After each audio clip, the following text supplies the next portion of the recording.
নির্বাচন পেছানোর চক্রান্ত করছে গণতন্ত্র বিরোধী শক্তি, বলছে বিএনপি, জামাত সহ কিছু দলের বিরুদ্ধে দ্বিচারিতার অভিযোগ।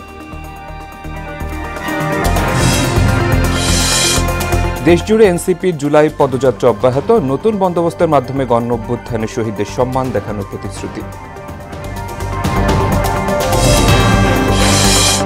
মালয়েশিয়া ফেরত ৩ বাংলাদেশি সন্ত্রাসবাদে জড়িত নয় বললেন স্বরাষ্ট্র উপদেষ্টা, দেশে কোনো ধরনের জঙ্গিবাদ না থাকার দাবি। এবং আশুরার দিনে কারবালায় শহীদদের শ্রদ্ধাভরে স্মরণ, তাজিয়া মিছিল সহ নানা আয়োজন, ভারত পাকিস্তান সহ দেশে দেশে মাতম।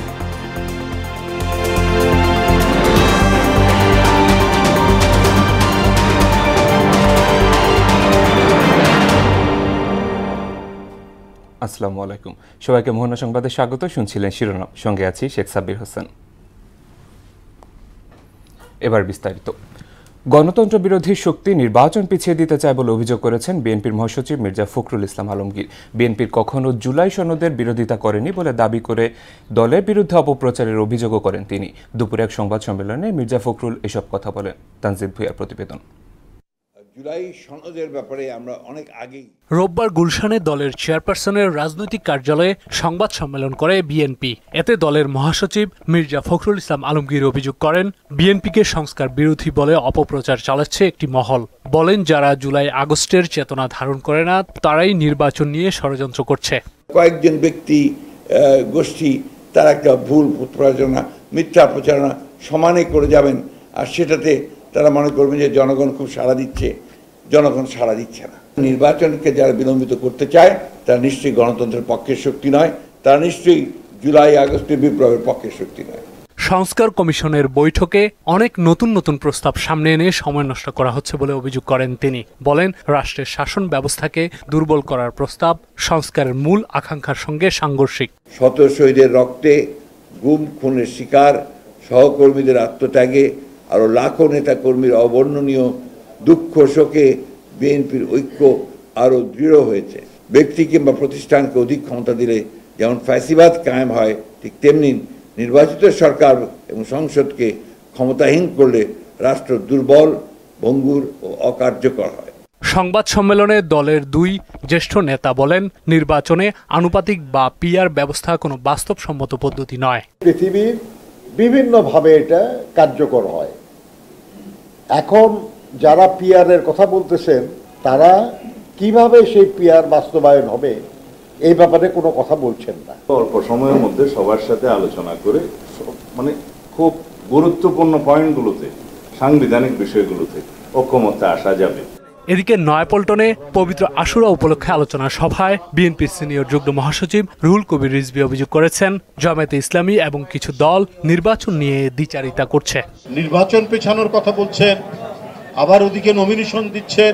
তারা জনগণের সেন্টিমেন্টটা বুঝতে চায় না। যদি জনগণের সেন্টিমেন্ট বুঝতে চাইতো তাহলে ৭১ সালের বিরোধিতা করতো না। তানজিদ ভুঁইয়া, মোহনা সংবাদ, ঢাকা। নতুন বন্দোবস্তের মাধ্যমে জুলাই অভ্যুত্থানে শহীদদের আত্মত্যাগের মর্যাদা নিশ্চিত করা হবে বলে জানিয়েছেন জাতীয় নাগরিক পার্টি এনসিপির আহ্বায়ক নাহিদ ইসলাম। দুপুরে চাঁপাইনবাবগঞ্জের কলেজের চত্বর এলাকায় আয়োজিত পথসভায় কথা বলেন তিনি। এ সময় সীমান্ত হত্যার কড়া সমালোচনা করেন এনসিপির আহ্বায়ক। তিনি বলেন, শুধু ক্ষমতার পরিবর্তন নয়, মাফিয়া ও দুর্নীতিবাজদের প্রতিরোধ করাও জরুরি। আমরা আজকে এসেছি আপনাদের কাছে জুলাই গণ অভ্যুত্থানের বার্তা নিয়ে, যেই বার্তা একটা ইনসাফ ভিত্তিক রাষ্ট্র কায়েমের জন্য আমাদেরকে স্বপ্ন দেখায়। সীমান্তে বিএসএফ আন্তর্জাতিক আইন লঙ্ঘন করে এখানে গ্রেনেড মারে, বিস্ফোরণ ঘটায়। আমরা কিন্তু এই সব আগ্রাসন আর মেনে নিব না। দর্শক, এনসিপি জুলাই পদযাত্রার খবর জানাতে রাজশাহী থেকে সরাসরি যুক্ত হচ্ছেন আমাদের সহকর্মী মেহেদী হাসান শ্যামল। মেহেদী, রাজশাহীর কর্মসূচি ঘিরে এনসিপি নেতাকর্মীদের উচ্ছ্বাস কেমন দেখছেন? সার্বিক বিষয় আমাদের জানাবেন।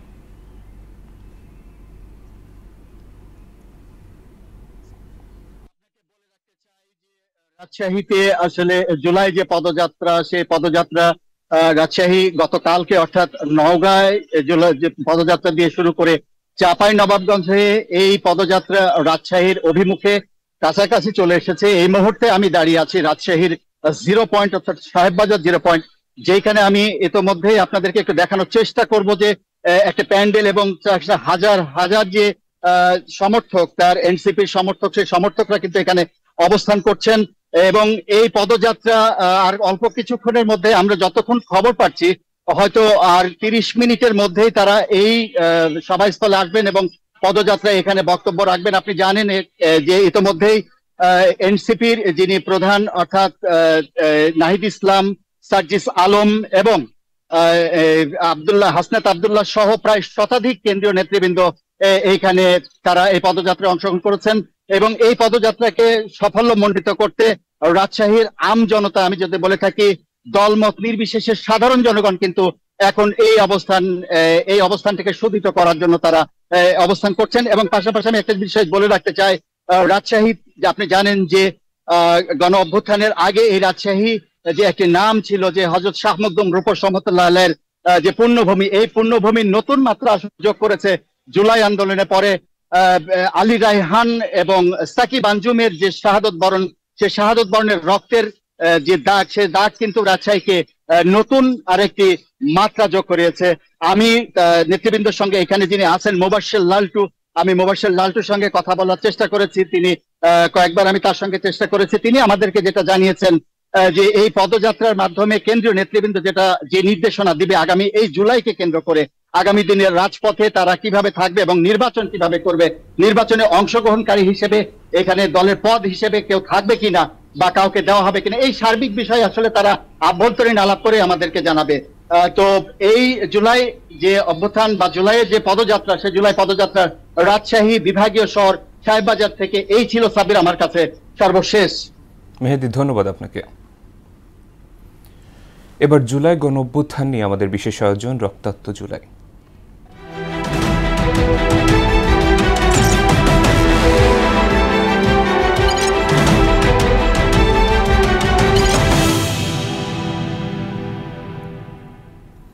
রক্তাক্ত জুলাইয়ের গুরুত্বপূর্ণ দিন 6 জুলাই। সরকার অনড়, তাই বাংলা ব্লকেটে ডাক দেয় শিক্ষার্থীরা। 2 শব্দে সৃজনশীল এই কর্মসূচি নিয়ে আগ্রহ জাগে জনমনে। সংহতি জানায় ছাত্রদল সহ 3 সংগঠন। 2024 সালের এই দিনে উত্তপ্ত ছিল রাজপথ। সেই দিনের গল্পই থাকছে মনিরুল ইসলামের প্রতিবেদনের। বৈষম্য আর অন্যায়ের বিরুদ্ধে সংগ্রামের নাম জুলাই। শুরুটা ছিল কোঠা সংস্কার, শেষ হয় স্বৈরাচারের মহাপতনে। যতক্ষণ পর্যন্ত না আমাদের দাবি আদায় হচ্ছে ততক্ষণ আমরা শক্ত প্রতিরোধ গড়ে তুলব। সর্বোচ্চ পর্যায়ে যারা যাবে আমরা চাই তারা মেধার জোরে যাক, তারা কোটার জোরে না যাক। 1 জুলাই থেকে লাগাতার আন্দোলনের যৌক্তিক দাবি মেনে নেয়নি সরকার। বিকেল 3টার পর অচল হয়ে যায় শাহবাগ এলাকা, ভোগান্তি পৌঁছে যায় চরমে। আর এদিন আন্দোলন ছড়িয়ে পড়ে দেশের সব পাবলিক বিশ্ববিদ্যালয়ে। দেশের সব বিশ্ববিদ্যালয় ও কলেজে ক্লাস পরীক্ষা বর্জন, ছাত্র ধর্মঘট এবং দেশের সকল গুরুত্বপূর্ণ সড়ক মহাসড়ক অবরোধের ডাক দেন আন্দোলনকারীরা, যার নাম দেয়া হয় বাংলা ব্লকেট। কোটার যৌক্তিক সংস্কার চেয়ে শিক্ষার্থীদের আন্দোলনের সঙ্গে সংহতি জানায় ছাত্রদল, ছাত্র ইউনিয়ন এবং সমাজতান্ত্রিক ছাত্র ফ্রন্ট। তবে আন্দোলনে সরব অংশগ্রহণ থাকলেও কিছুটা কৌশল অবলম্বন করে ছাত্রদল। জনাব তারেক রহমান এবং আমাদের কেন্দ্রীয় ছাত্রদলের সভাপতি এবং সাধারণ সম্পাদকের নির্দেশ ছিল যে আমরা আন্দোলন করব, সবই করব, কিন্তু আমরা যেন এটা ফেসবুক বা কোনো সামাজিক মাধ্যমে যেন এটা পাবলিশ না করি। যদি এই সময় আমরা পাবলিশ করতাম তখন ওই সরাসরি সরকার মনে করতো এখানে বিএনপি তথা ছাত্রদলের পার্টিসিপেন্ট আছে, তখনই কিন্তু আন্দোলনের মোড়টা অন্যদিকে নিত। যে সকল সাধারণ শিক্ষার্থীরা আন্দোলনে গিয়েছিল তাদেরকে মানে পানির ব্যবস্থা, তাদেরকে শুকনা খাবারের ব্যবস্থা আমরা ছাত্রদলের পক্ষ থেকে করি। মূলত 6 জুলাই ছিল আন্দোলনের বাক বদলের ডাক। আন্দোলন গাঢ় হয়, জনগণের সমর্থনও আসতে থাকে, চলতে থাকে পুলিশি নিপীড়ন। তবু দাবি আদায়ে রাজপথে অপ্রতিরোধ্য ছাত্র সমাজ।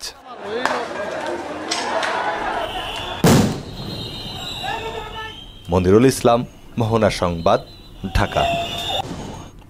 দেশে জঙ্গিবাদ ও জঙ্গির কোনো অস্তিত্ব নেই বলে জানিয়েছেন স্বরাষ্ট্র কৃষি উপদেষ্টা জাহাঙ্গীর আলম চৌধুরী। সম্প্রতি মালয়েশিয়া আটককৃতদের মধ্যে দেশে ফেরত 3 জনের জঙ্গি সংশ্লিষ্টতা পাওয়া যায়নি বলেও জানান তিনি। সকালে হযরত শাহজালাল বিমানবন্দরে রপ্তানি কার্গো পরিদর্শন শেষে এসব কথা বলেন এই উপদেষ্টা। জানান, এনবিআর কর্মকর্তাদের আন্দোলনে কৃষিজাত পণ্যের রপ্তানি ক্ষতির মুখে পড়েছে। এসইউ সেলিমের প্রতিবেদন। কৃষিজাত পণ্যের রপ্তানি বাড়ানোর প্রচেষ্টার অংশ হিসেবে হযরত শাহজালাল আন্তর্জাতিক বিমানবন্দরে রপ্তানি কার্গো কমপ্লেক্স পরিদর্শন করেন স্বরাষ্ট্র ও কৃষি উপদেষ্টা জাহাঙ্গীর আলম চৌধুরী। সংক্ষিপ্ত ব্রিফিং উপদেষ্টা জানান, মালয়েশিয়া ফেরত 3 জনের সাথে জঙ্গি সংশ্লিষ্টতা পাওয়া যায়নি। দেশে বর্তমানে জঙ্গিবাদের অস্তিত্ব নেই বলেও জানান তিনি। ওখান থেকে 3 জন যারা আসছে তাদের মেইনলি ছিল যে তাদের যে কি বলে ওই ভিসার যে মেয়াদ উত্তীর্ণ হয়ে গিয়েছে। এখানে কোনো ধরনের জঙ্গিবাদ নাই। গত 10 মাসে কোনো একটা ইনফরমেশন দিতে পারছেন জঙ্গিবাদের? যেহেতু নাই, আগে ছিল আপনারা দিচ্ছেন, এখন নাই আপনারা দেন। এনবিআর কর্মকর্তাদের আন্দোলনে দেশের কৃষিজাত পণ্য রপ্তানি ক্ষতিগ্রস্ত হয়েছে উল্লেখ করে জাহাঙ্গীর আলম চৌধুরী জানান, রপ্তানি বাড়াতে পৃথক টার্মিনাল নির্মাণ ও কোল্ড স্টোরেজের সক্ষমতা বাড়ানোর চেষ্টা চলছে। এখন কিন্তু যদি বিমানে মালটা লোড করা না যায়, ওভার হয়ে যায়, কিন্তু আমাদের ওখানে কোল্ড স্টোর নাই ওই ভিতরে, বাট নতুন টার্মিনালে এই প্রভিশনটা আছে।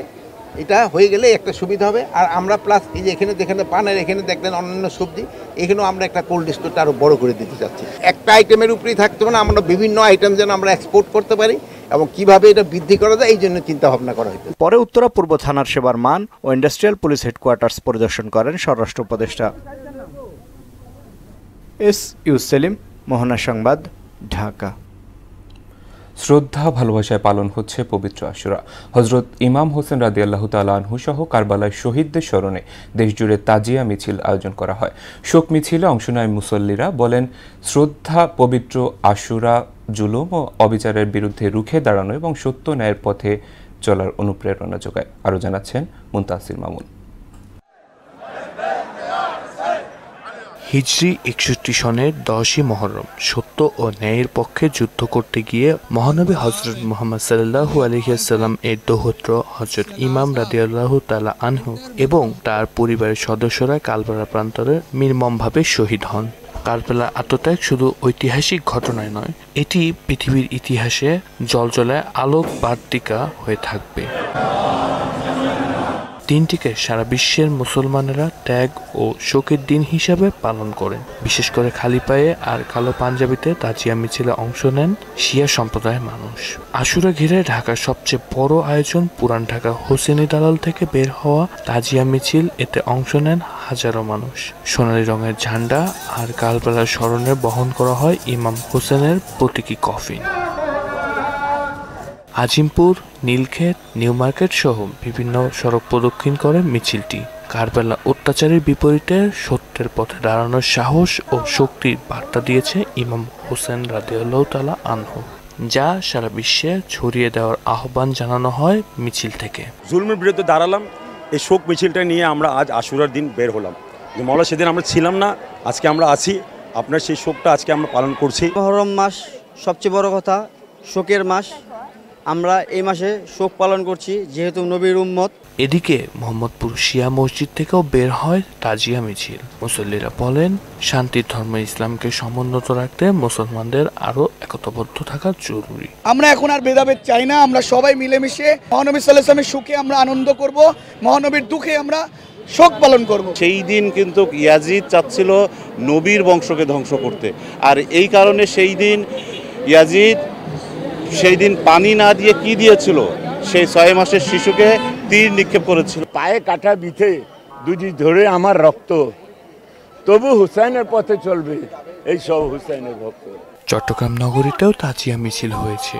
সদরঘাট ইমামবাড়া থেকে শুরু করে মিছিলটি নগরে বিভিন্ন সড়ক প্রদক্ষিণ করে।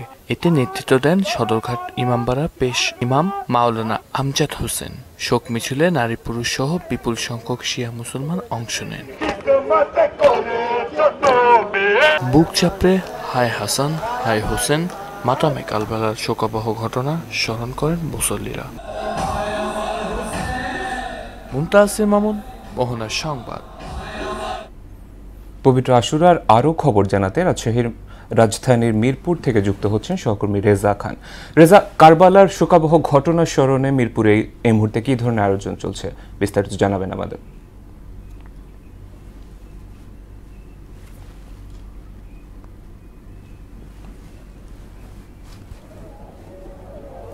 নীল সিয়া আসমান লাল লাল দুনিয়া, আম্বা তেরা খুন কিয়া খুনিয়া, কাদেক্রন ক্রন্দসী কারবালা ফোরাতে, শেকাদুনে আশুয়ানে সীমারেরও ছোড়াতে। ঐতিহাসিক মুহররম, আজকে সেই কারবালার বিভীষিকাময় দিন। মহানবী হযরত মুহাম্মদ সাল্লাল্লাহু আলাইহি সাল্লামের দৌহিত্র ইমাম হোসেন রাদিয়াল্লাহু তাআলা আনহু সহ তার পরিবারের সদস্যদের নির্মম সেই মৃত্যুর ঘটনাবলী স্মরণে রাজধানীর বিভিন্ন এলাকা সহ সারা দেশে কিন্তু পালিত হচ্ছে এই তাজিয়া মিছিল। আপনারা জানেন সকালে এটি ভাবগাম্ভীর্যের মধ্য দিয়ে বের হয়েছিল এই তাজিয়া মিছিল সকাল 10টার দিকে হোসনি দালান থেকে, এবং এটা মিরপুরে এখনও চলমান রয়েছে এবং মিরপুর সহ সারা দেশের শিয়া মুসলমান সম্প্রদায় সহ সুন্নি মুসলমানের কেউ কেউ কিন্তু এই দিনটি পালন করে থাকেন। এটি কিন্তু সেই কারবালার সেই সীমার এজিদ এবং আমাদের হযরত মুহাম্মদ সাল্লাল্লাহু আলাইহি সাল্লামের দৌহিত্র ইমাম হোসেন হাসানের সেই বেদনা বিধুর মৃত্যুকে স্মরণ করিয়ে দেয়, যে মৃত্যু ছিল অন্যায় এবং অপরাধের প্রতিবাদে, এবং যে আপোষকামী ছিলেন না তারা এবং অন্যায়ের বিরুদ্ধে তারা সোচ্চার ছিলেন। সেই অন্যায়ের বিরুদ্ধে সোচ্চারের কথাই কিন্তু বারবার এখানে বিভিন্ন স্লোগানের মাধ্যমে তুলে ধরছেন এই অনুষ্ঠান পালনকারীরা, এবং এটি কিন্তু আমাদের ইসলামের অন্যতম একটি বিশেষ দিন। এই দিনটি বিশেষভাবে স্মরণ করেন আমাদের মুসলমান সম্প্রদায়েরা এবং বিভিন্ন ভাবগাম্ভীর্যের মাধ্যমে কিন্তু এই দিবসটি পালিত হয়ে আসছে, এবং এখানে দিনভর এবং রাত আরও সময় বাড়ার সঙ্গে সঙ্গে রাত্রেও এদের অনুষ্ঠান রয়েছে এবং এই অনুষ্ঠানটি রাতভর চলবে। এখানে বিভিন্ন ক্যাম্প রয়েছে। আপনারা জানেন যে মুসলমান উর্দু ভাষাভাষী বিভিন্ন ক্যাম্প রয়েছে। এই ক্যাম্পে কিন্তু নারী পুরুষ সব বয়সী মানুষ এই দিবসটি পালন করছে ভাবগাম্ভীর্যের মধ্য দিয়ে এবং বেদনা বিধুর ভাবে সেই স্মৃতিকে স্মরণ করছে, কারবালার সেই বিভীষিকাময় স্মৃতিকে। এই ছিল মিরপুরের মিল্লাত ক্যাম্প থেকে সব শেষ আপডেট। রেজা, ধন্যবাদ আপনাকে। এদিকে যথাযোগ্য মর্যাদায় দেশে দেশে পালন হচ্ছে পবিত্র আশুরা। এ উপলক্ষে তাজিয়া মিছিলে যোগ দেন হাজারো মানুষ। ইশতিয়াক হোসেনের ডেস্ক রিপোর্ট। কারবালা প্রান্তরের শোকাবহ ঘটনার স্মরণে পবিত্র আশুরা পালন করেন সমগ্র বিশ্বের মুসলিমরা। শিয়া মতবাদের অনুসারীদের মধ্যে দিনটি পালনের চর্চা দেখা গেলেও সব মুসলিমদের কাছেই আশুরা অত্যন্ত গুরুত্বপূর্ণ। মুসলিম দেশগুলোতে নিজস্ব ঐতিহ্য অনুযায়ী গুরুত্বের সঙ্গে পালন করা হয় আশুরা। ইরানে কালো পোশাক পরিহিত শোকাহত মানুষ শোক মিছিলে অংশ নেন এবং কারবালার নৃশংস ঘটনা স্মরণে নিজ দেহের বিভিন্ন অংশে তলোয়ার, খঞ্জর ও ধাতব বস্তু দিয়ে আঘাত করেন। প্রতীকী এই আচরণ প্রতিরোধ ও বীরত্বের প্রতীক হিসেবে বিবেচিত হয় ইরানে। ইরাকের কারবালা যেখানে ঘটেছিল ঐতিহাসিক আশুরার ঘটনা, এখন এটি গুরুত্বপূর্ণ ধর্মীয় শহর। প্রতি বছর সেখানে শোক পালন করেন ইরাকি মুসলিমরা। নানা আনুষ্ঠানিকতায় স্মরণ করেন ইমাম হোসেনের শোকাবহ মৃত্যুর ক্ষণকে। মূলত আরবি মহরম মাসের 10 তারিখ পবিত্র আশুরা পালন হলেও অনেক জায়গায় সপ্তাহ জুড়ে চলে এই আয়োজন। রাজধানী বাগদাদ সহ বিভিন্ন শহরে লম্বা সময় ধরে চলে প্রস্তুতি ও শোকানুষ্ঠান। কারবালার তীর্থযাত্রা, তাজিয়া মিছিল ও নানা আয়োজনে তারা পালন করে এই দিনটি। মধ্যপ্রাচ্যের দেশ ইয়েমেন ও বাহরাইনে রয়েছে বিশাল শিয়া জনগোষ্ঠী। ইয়েমেনের রাজধানী সানায় শোক মিছিল করেন হুতি সমর্থকরা। শোকবার্তা সম্বলিত প্ল্যাকার্ড সহ এতে অংশ নেন লাখো মানুষ। বাহরাইনের রাজধানী মানামাতেও মাতম করেন শিয়া মুসলিমরা। তুরস্কের জাফরি সম্প্রদায়ের মানুষ অন্যদের চেয়ে আলাদাভাবে পালন করেন আশুরা। এদিন কালো পোশাক পরে নারী ও পুরুষরা বের হন শোক শোভাযাত্রায়। আয়োজন শেষ হয় কারবালায় শহীদদের জন্য গণপ্রার্থনার মধ্য দিয়ে। পাকিস্তান ও আফগানিস্তানেও বেশ গুরুত্বপূর্ণ মহরমের দিনটি। আশুরার দিনে দুদেশের শিয়া সম্প্রদায় মাতম করেন। কারবালার ঘটনা স্মরণে তাজিয়া মিছিল সহ নিজেদের ধারালো অস্ত্রে রক্তাক্ত করেন তারা। ভারতের আহমেদাবাদ আর শ্রীনগরেও বের করা হয় তাজিয়া মিছিল। সুন্নি শিয়া উভয় সম্প্রদায়ের মানুষই অংশ নেন মিছিলে। কালো পোশাক পরিধান করে বুকে পিঠে ধারালো অস্ত্রের আঘাত করে নিজেদের রক্তাক্ত করেন অনেকেই। ভারতের বিভিন্ন শহরে হিন্দু সম্প্রদায়ের বহু মানুষ কারবালার হৃদয় বিতরক ঘটনা স্মরণে তাজিয়া মিছিল সহ নানা অনুষ্ঠান পালন করেন। অন্য ধর্মের মানুষ হয়েও কারবালা প্রান্তরে ইয়াজিদ বাহিনীর নিষ্ঠুরতায় ইমাম হোসেন ও পরিবারের সদস্যদের আত্মবিসর্জন শ্রদ্ধাভরে স্মরণ করেন তারা। ইশতিয়াক হোসেন, মোহনা সংবাদ। চট্টগ্রামের রাউজানে গুলিবিদ্ধ হয়ে মোহাম্মদ সেলিম নামে এক যুবদল কর্মী নিহত হয়েছেন। বেলা 12টার দিকে উপজেলার কদলপুর ইউনিয়নের ঈশান ভট্টের হাট এলাকায় ঘটনা ঘটে। স্থানীয়রা জানান, এলাকার আধিপত্য বিস্তার নিয়ে এ ঘটনা ঘটতে পারে। রাউজান থানার ভারপ্রাপ্ত কর্মকর্তা দুর্বৃত্তদের গুলিতে আহত হন সেলিম। পরে উপজেলা স্বাস্থ্য কমপ্লেক্সে নেওয়া হলে চিকিৎসক তাকে মৃত ঘোষণা করেন। আন্তর্জাতিক প্রসঙ্গ, ইসরায়েলি বর্বরতায় গাজা জুড়ে একদিনে প্রাণ গেছে আরও ৭৮ জনের, আহত হয়েছেন আরও অনেকে।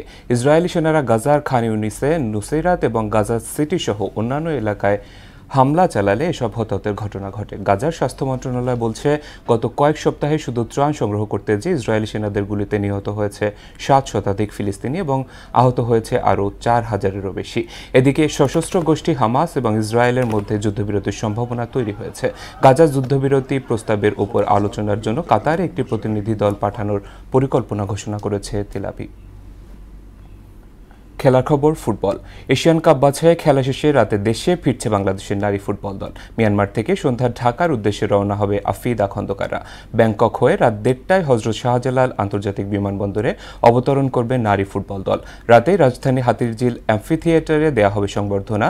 ভুটানের লিগ খেলতে সোমবার ঋতুপর্ণা চাকমা এবং মনিকা চাকমা দেশ ছাড়বে বলেই গভীর রাতে সংবর্ধনা দেওয়ার সিদ্ধান্ত নিয়েছে বাফুফে। এবার ক্রিকেট। শ্রীলঙ্কার বিপক্ষে সিরিজের দ্বিতীয় ওয়ানডেতে জয়ের পর সুখবর পেল বাংলাদেশ। আইসিসি ওয়ানডে র্যাঙ্কিংয়ে এক ধাপ এগিয়ে ৯ নম্বরে উঠে এসেছে টাইগাররা। 2 রেটিং পয়েন্ট বেড়ে ৭৮ হওয়ায় উন্নতি হয়েছে বাংলাদেশ দলের। আর হেরে যাওয়ায় র্যাঙ্কিংয়ে ৫ নম্বরে নেমে গেছে লঙ্কানরা। বর্তমানে আইসিসি ওয়ার্ল্ড ওয়ানডে র্যাঙ্কিং কিংয়ে শীর্ষে রয়েছে ভারত, এরপরে নিউজিল্যান্ড এবং ৩ নম্বরে অবস্থান করছে অস্ট্রেলিয়া, আর ১০ নম্বরে অবস্থান করছে ওয়েস্ট ইন্ডিজ।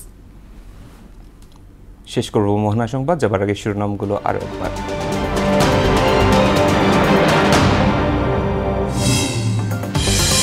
নির্বাচন পেছানোর চক্রান্ত করছে গণতন্ত্র বিরোধী শক্তি, বলছে বিএনপি। জামাত সহ কিছু দলের বিরুদ্ধে দ্বিচারিতার অভিযোগ। দেশজুড়ে এনসিপি জুলাই পদযাত্রা অব্যাহত। নতুন বন্দোবস্তের মাধ্যমে গণ অভ্যুত্থানে শহীদদের সম্মান দেখানোর প্রতিশ্রুতি।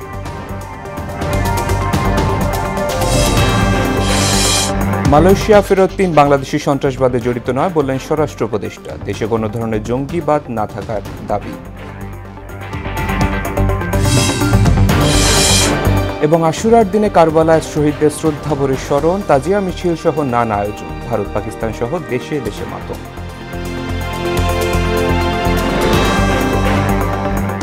এই ছিল মোহনা সংবাদে। পরবর্তী সংবাদ রাত ৯টায়। এর আগে সন্ধ্যা ৭টায় দেখবেন সংবাদ এক নজরে। মোহনার সবশেষ খবর জানতে ভিজিট করুন www.mohana.tv। সংবাদ দেখতে পারেন মোহনার ফেসবুক এবং ইউটিউবেও। এতক্ষণ সঙ্গে থাকার জন্য ধন্যবাদ সবাইকে।